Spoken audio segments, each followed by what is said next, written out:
13 constitutional amendment के बाद constitution में प्रोविजंस हैं और वो मैंडेटरी प्रोविजंस हैं।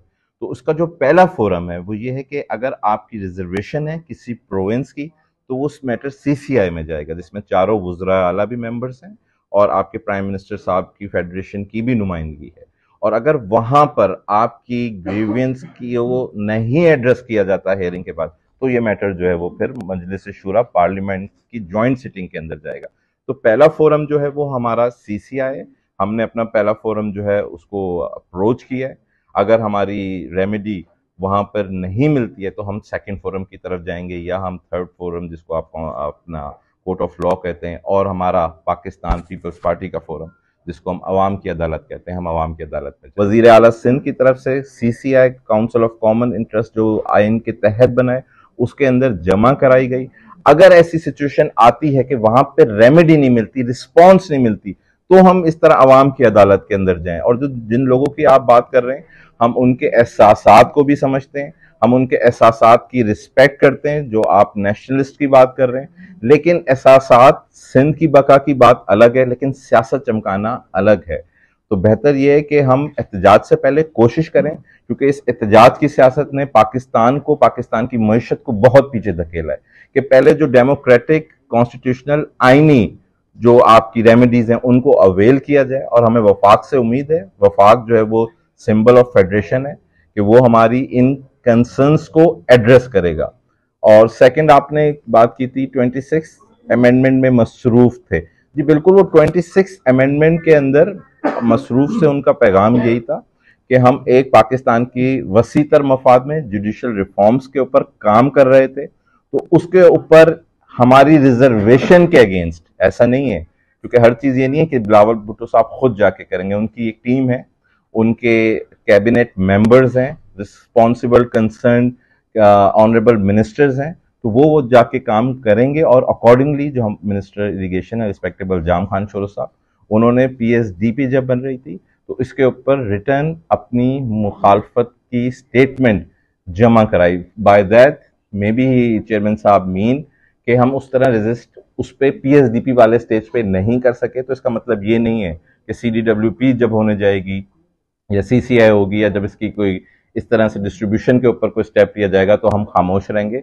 और मैं समझता हूँ टाइमली और एक अपना टाइमली रिस्पॉन्स हमारे चेयरमैन साहब ने प्रोवाइड किया। लेकिन chairman Pakistan Peoples Party Bilawal Bhutto Zardari साहब की स्टेटमेंट के बाद मैं नहीं समझता कि कोई शक और शुबा रह जाता है।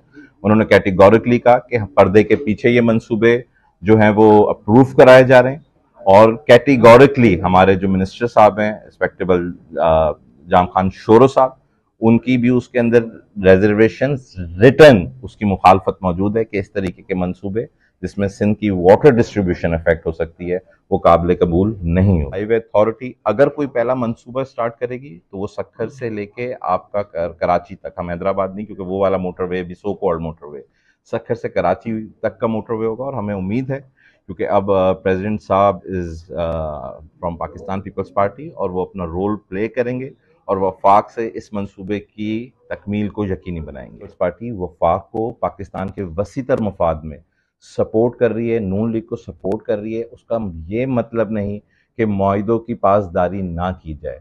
मुआहिदे के मुताबिक पीएसडीपी पे कंसेंसस डेवलप होना था, कंसेंसस डेवलप नहीं हुआ, बल्कि पर्दे के पीछे एक हमारे मिनिस्टर साहब के एतराज़ के बावजूद उसको पीएसडीपी में स्कीम को इंक्लूड कर दिया गया।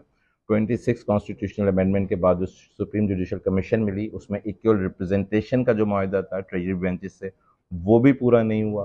तो इसीलिए हमने आज प्रेस कॉन्फ्रेंस रखी है ताकि अवाम के सामने ये चीज़ें हम ला सकें। जो सिंध हुकूमत का हमारा मौक़िफ़ है या हमारी पाकिस्तान पीपल्स पार्टी का मौक़िफ़ है, जो चेयरमैन बिलावल भुट्टो साहब का मौक़िफ़ है, वो बिल्कुल क्लियर है कि वाटर डिस्ट्रीब्यूशन का जो मैकेनिज्म है वो 1991 के वाटर अप्रोप्रिएटमेंट एक्ट, सॉरी अपना अकॉर्ड वाटर एक्ट के तहत होगा।